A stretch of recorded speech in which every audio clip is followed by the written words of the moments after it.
If y'all want to know that pleasuring a woman isn't easy, I just want you to picture this fact real quick. The clitoris has between 8,000 and 15,000 nerve endings. The penis has about 4,000 nerve endings, meaning that guys are a little less sensitive down there. Actually, 50% less sensitive. But women still complain that they can't be pleasured. So I just have one question. I know. If you're a guy and you're also wondering how it is that such a situation happens, trust me, even I don't entirely get it. But anyways, it's about time we start this. Welcome to Break Time on Westside, your number one break time podcast, coming to you from Nairobi, Kenya. The man on the mic is a man that has sometimes used pickup lines from the Bible and does not believe that seeing your girlfriend at night makes them a roach.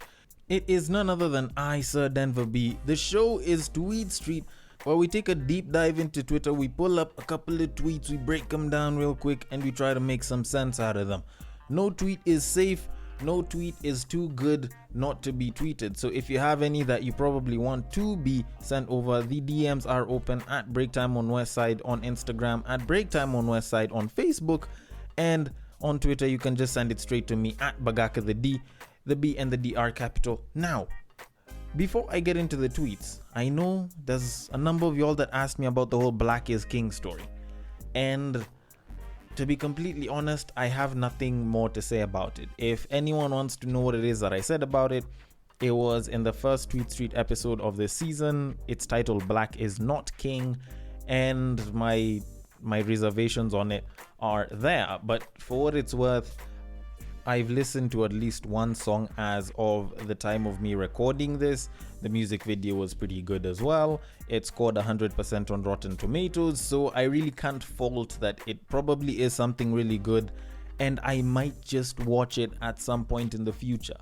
I don't know when, maybe when Disney Plus allows for its services to be streamed in Africa, but even though there's third-party ways, I'm not going to bother. That being said, I really can't say anything more than the fact that either way, regardless of how good it is, she is still a culture vulture. There's no relation between her and Africa besides the fact that she's using Africa to sort of profit in her music career. Anyways, that being said, on to the first tweet. Is a 17-year-old first year or second year in campus a minor? Funny enough, it actually sounds like a question that has a very simple answer, because it's a simple yes, no. And, just by its simplicity, it looks like a very obvious no. But I will openly come out to say that it depends. And this is the part where I sort of complicate things for no reason, but, it's society. So let me explain this in very simple terms. So whenever people go to campus, they usually like to assume, or at least previously it was a lot easier to assume, that everyone who goes to campus is above the age of 18.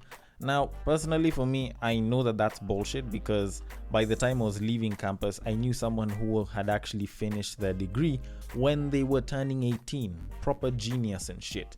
But I at least know that you don't need to be 18 to get a job, or at least to start working or to join campus.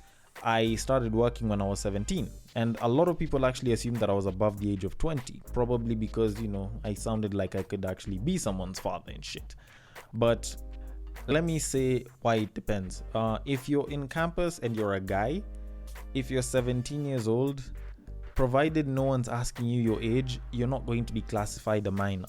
Actually, you will not be treated as a minor by anyone. With girls, there's a bit more of a boundary with it, because if, say for example, you end up banging a girl who's 17 and someone that is supposedly a bit overprotective of her finds out, they can actually sue you for statutory rape and, pedophilia and shit. And it's not like it's something that can't happen with guys before. It's just that it's much, much less likely to happen with a guy.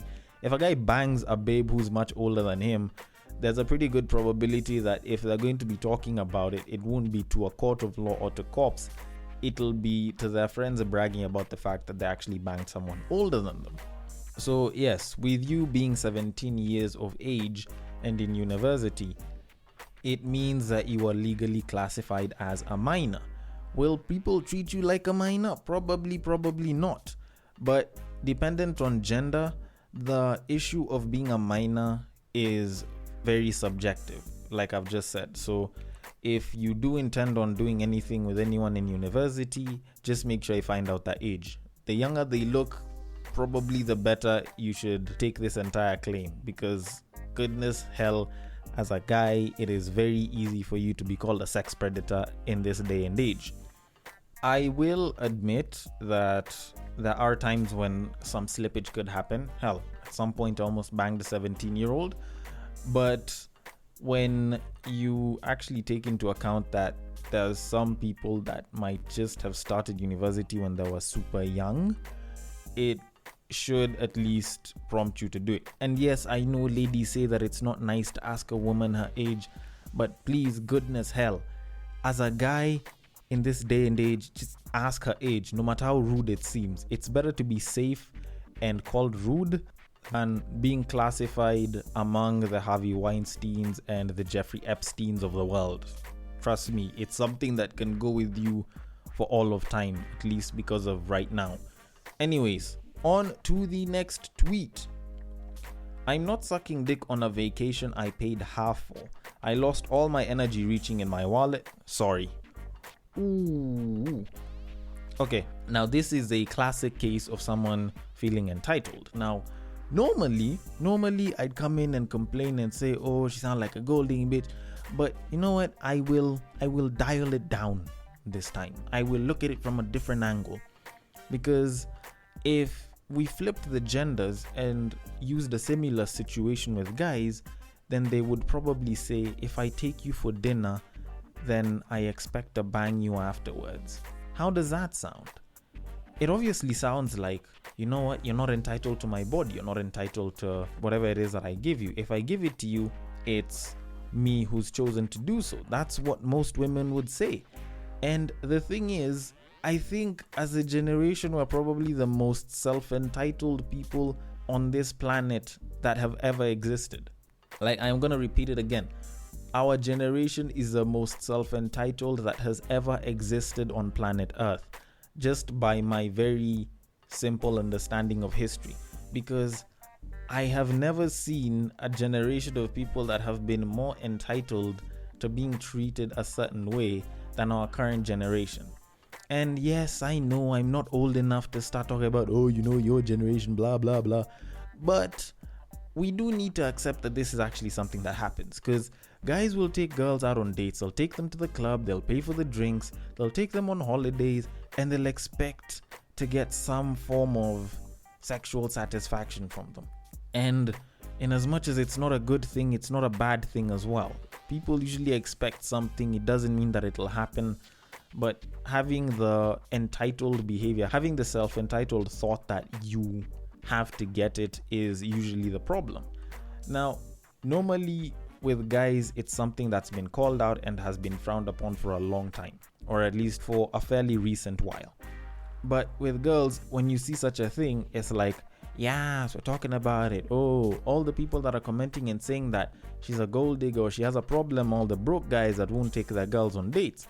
But you sit down and you actually think about it, whether you're male, whether you're female. If your partner really cares about you, if your partner really values you, then it shouldn't be a problem. It shouldn't be a problem for your man to decide, you know what, I want us to go on a trip and I don't mind paying the entire bit of it. At the same time, I don't think if your partner really likes you as a guy, they'd be like, you know what, you have to pay for everything when we go on the trip. They probably wouldn't mind, because if that's the case, then you would much rather just stay in the main place, like if it's Nairobi we're talking about. Because just the same way Chris Rock would have said, whether you go to Jamaica, whether you go to Italy, whether you go to fucking Thailand or some shit, the pussy is still the same. Actually, now that I mentioned that, I might as well plug the clip that he even said that in. And women love to tell you how much better the pussy gonna get when you get to the destination. Oh, you ain't got nothing yet. Wait till we get to Jamaica. You get to Jamaica, it's the same pussy you had in Johannesburg, in London, in Brooklyn. Only difference is now it's got a little bit of sand in it. I hope that makes a little bit more sense, because when you actually look at it, the idea of conditional favors because someone didn't pay the bill or someone's paying the bill when it comes to relationship matters is usually part of the reason why a lot of guys are starting to have a lot of problems with a lot of girls, and also vice versa. But when you include such a conditional requirement, the other rebuttal that I could give is, if I pay for the entirety of the trip, then we'll only be done with sex after I've nutted, and when I feel like. The other point that I would make is, if that's the case, then we can still go on the trip, but I won't eat you out. And, I will not participate in any foreplay. We'll just get right into it. Because clearly, conditions. Because if I'm not getting enough from one end, then I probably shouldn't give enough on the other end. Right? And, well, to be completely honest, I just find such arguments to be bullshit, because the other alternative for me, at least on a personal level, is we can also not go for the trip. And even though we go for the trip and you don't give me the fellatio, then it's okay. I've never really cared that much for head. So anyways, however it is that you would see that situation going is entirely up to you as a listener. But honestly, I find this kind of entitlement to be utterly stupid. On to the next tweet. Never marry a girl raised by a single mother. You will forever live to regret it. Alright, it's about time we bring in something slightly more serious into the mix. Now, I kind of agree, but I kind of disagree with this. But I mostly agree with it for certain reasons. So when you sort of pay attention to how culture used to be, at least for the culture of most of us Kenyans, if you actually do pay attention, then you will realize that most people were against the idea of marrying from a single parent family. And it was mostly in line with this same tweet, because they had their own beliefs regarding it back in the old days. Now, for me, in this day and age, the best possible thing that I can say because of that is, when you look at single parent families, because it is mainly one parent being independent, trying to build something and maintain a good life for the family, then it makes sense, because when it comes to things like a partnership and a marriage, there's a level of codependence and interdependence that's usually required, which you can't exactly just have from the get-go, because ideally as people we always learn from other people on how it is to be better human beings. That's why if you pick up certain traits, it's sometimes connected to your parents, it'll be connected to your peers and so on. When you look at the smartphone that exists right now, it's an improvement that has come all the way from the first creation of the telephone by Graham Bell, and it's just an improvement on the fundamental concepts and principles of communication. And that being said, it means that we won't start everything from scratch. You can't just start everything from scratch, because you'll be recreating the wheel, and a lot of times you'll make a very shitty recreation of it. So with that being, just laid out there, it does make sense, because you will find that someone who's been raised by a single parent will probably lack some of the traits, will lack the ideas on how it is that a certain opposite sex partner or same sex partner, if you're into that kind of thing, is usually supposed to be treated, is supposed to be like, is supposed to treat you, which is why girls are advised to have a certain alpha male figure in their lives. So if you're raised by a single mother and you're a girl, then you'll find that you'll probably have some sort of an alpha male figure, of which if you lack one, then you'll find that your choices in guys is very loopy, it's very shitty, because you'll be using probably a wrong alpha male figure to decide on like what your true north is. So considering that that's actually a thing, yes, you probably shouldn't marry a girl from a single parent family. But at the same time, there's ways that some of these issues can actually be counteracted. So take, for example, if as a single mother you had decided to try and get close to a certain couple that had been having a very good marriage, that have been growing pretty well together, say your parents, say your siblings if they're married, say even a relative or even a close family friend, and you let your kid spend a lot of time with them so that they can view what it's like to be married, view what it's like to be codependent, view what it's like to be interdependent, then it does help them have a much better understanding of how to be a better wife, how to be a better homemaker, and so on, which will actually aid them further on into the future. So yes, the whole single mother, you shouldn't marry a girl who was raised by a single mother, does carry some merit. But at the same time, just the same way my mother would probably have said it, just because it affects a few people doesn't mean that it affects everyone. So it's entirely up to you. Go do your thing, but just remember that if you're getting someone who was raised by a single parent, say a girl who was raised by a single mother, then you should probably tread cautiously and be very careful while you're at it. I know, you all might be all lovey-dovey and shit, and you might think that, you can give them the world or you can make them change, but, just be cautious in case that plan of yours backfires. Anyways, on to the next tweet. So, my dad has 13 siblings, but it's our generation that's obsessed with sex. Interesting outlook. I'd probably agree but disagree. Like, I agree with the person that put up this tweet, because yes, it is questionable. If we're the ones that are obsessed with sex, why is it that they're the ones with more kids? But at the same time, I do agree with the older people that do say that we are obsessed with sex. And let me put it like this: back in the day, contraceptive methods were a hell of a lot less.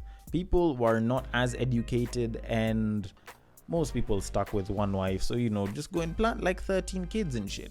And if they weren't settling down with one wife, they probably were a little bit polygamous here and there. So it does make sense.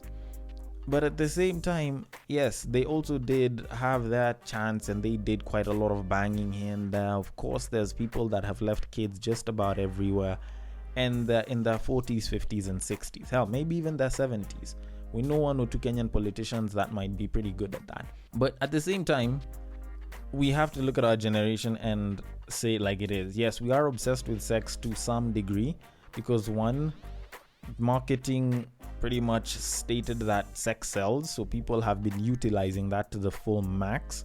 Pornography is a lot more accessible, so we can view it pretty much anywhere, anytime, provided we have a good internet connection or we've stored it on a device somewhere. And a lot of us just want to do a hell of a lot of banging right now. It's not that we're any better or we're any worse than them. It's just that the shit that we do is more publicized. The shit that we do, more people are getting to know about it. It's not some behind the bush, no one gets to know type of situation that it used to be.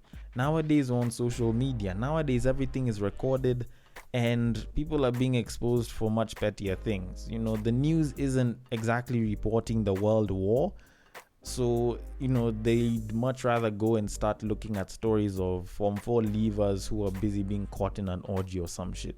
It's not like it's never happened before. It's not like it doesn't happen. It's just that it sounds like it's big news now because there's nothing bigger to sort of cloud it. You get? Anyways, that's just my thoughts on it. I want to know your thoughts. The DMs are open.